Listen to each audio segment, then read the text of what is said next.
Recently, I came across a video by Doro44 titled, "Why Genshin Impact Doesn't Listen to You." And honestly, it got me thinking. I agree with his core argument, but my take goes somewhere a little different.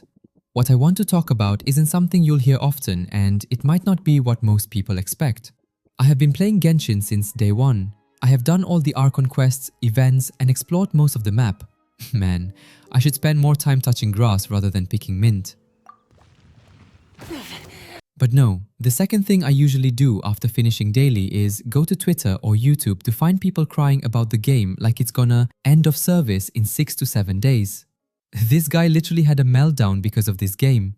And after the Natlan boycott, you probably have a feeling about why Genshin doesn't listen to you. Or does it? You see, the Genshin player base are not just North America and European, but also from Latin America, East Asia, Southeast Asia, and China!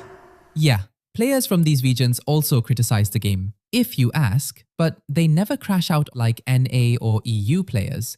Here is how we fix Genshin Impact. 1. Remove all quality of life from characters and put them as a free-to-play option. 2. Kill Paimon.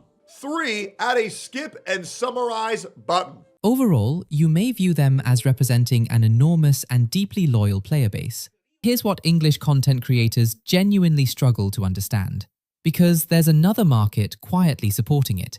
The real question is, why does Genshin hold on to this market when other games don't? Here's the part that almost nobody talks about.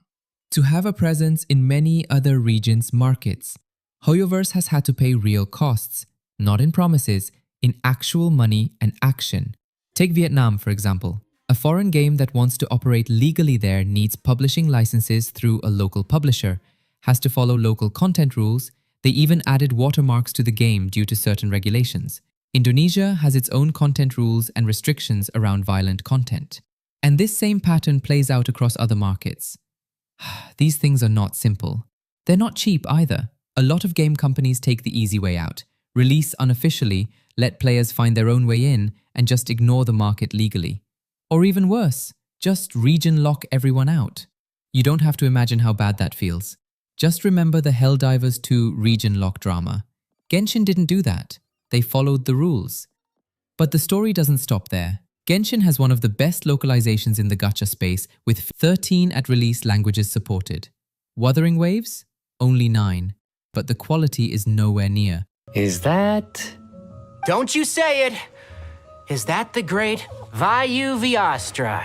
Behold, the great Vayuvyastra, General Mahamatra. And the result is that when a player from different places opens Genshin, they see their own language. They see a product that is genuinely invested in them. I think you'd rather have that character released as a 4-star, something you can actually get from the standard pool, instead of them becoming a time-limited 5-star, like this piece of shit win. How times have changed. I wasn't expecting you to beat me to the punchline. It's sad to see many other gacha games don't care about releasing new 4-star character. But here's the interesting part. Hoyoverse doesn't just drop a 4-star into the gacha pool and forget about them as nameless side characters. Except Aloy. They actually invest in these characters. The main events come with quests and lore that make players genuinely care about these characters, not just treat them as filler. Let me use my least favorite character as an example, Xinyan. She is my least favorite not because she is but because her rock and roll style never really felt like it fit into the VAT. But during the 2.8 event, they actually did something good. They gave her a proper quest. Back to the Future. At version 6.6, they still found a meaningful way to tell a story about a little emo Nahida, and yet it worked. I'm not spending another hour hunting down which characters showed up in older events. I'll leave that for you guys to judge. I want to say this again clearly. This video is not a defense of Genshin. Obviously, the game has problems that make a lot of players feel like it hasn't made any big moves. Over the past year, I felt like Genshin has been quietly testing a maintenance mode. They released the user-generated content mode nobody asked for. They keep pushing boundaries and cutting corners in ways most players don't even notice. It lacks so many quality of life, low rewards, and the devs don't give a damn about players' feedback.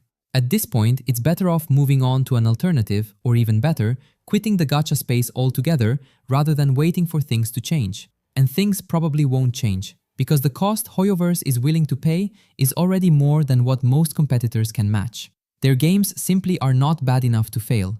If you cannot quit, there is a high chance you don't treat this as a game anymore, but a chore or a job. Hoyoverse is building something that reminds me closely of what Blizzard did at the peak of their influence. Blizzard has BlizzCon. Hoyoverse has Hoyo Fair. Both have their cash cows and their Gunner game. But there's one thing Hoyoverse probably doesn't have, and that's Blizzard's infamous downfall. Do you guys not have phones? Yeah, you guys all have Everyone's phones, got a phone. right? You can play on your tablet too. They got too confident in it. They started ignoring feedback. They made decisions that felt like betrayals. The cracks didn't show up overnight. They grew slowly, quietly, over time. And you already know what happened to them. Back to the 3 pillars Doro44 talked about: revenue, reputation, and retention. The idea that a game will change when one pillar is shaken only works if it's shaken on a huge scale. And the truth is, no matter how much drama Genshin has, it never really goes beyond an echo chamber, not big enough to actually hurt the game's reputation. But I'd say this is more like a slow time bomb. Future games will be the ones paying for it. And it is not a theory. A game theory. The reason my friends and I never played ZZZ goes straight back to the problems we had with Honkai Star Rail and Genshin. After going through enough of it, a lot of players started doing pattern recognition. So, does Genshin listen to you? Yeah, they do. They just don't answer you. And maybe that's the most honest thing I can say about this game. Hoyoverse isn't some out-of-touch company that accidentally forgot you exist. They know. They just looked at the numbers and decided the noise wasn't loud enough to matter. And honestly, looking at everything we just talked about, it's hard to say they're wrong. That's what makes this situation so frustrating. You're not wrong to be angry, but you're also shouting into a room where the walls don't move, because they were built with something sturdier than your opinion. The real cost isn't what Hoyoverse pays, it's what you pay. In time, in frustration, in staying past the point where it stopped being fun. So if you're still playing, genuinely enjoy it. No shame in that. If you've already left, honestly, good for you. And if you're stuck somewhere in between, logging in out of habit, telling yourself it'll get better, well, I heard touching grass is free to play. No gacha. Guaranteed drops. Anyway, that's my take. Disagree in the comments. I'll probably agree with half of you.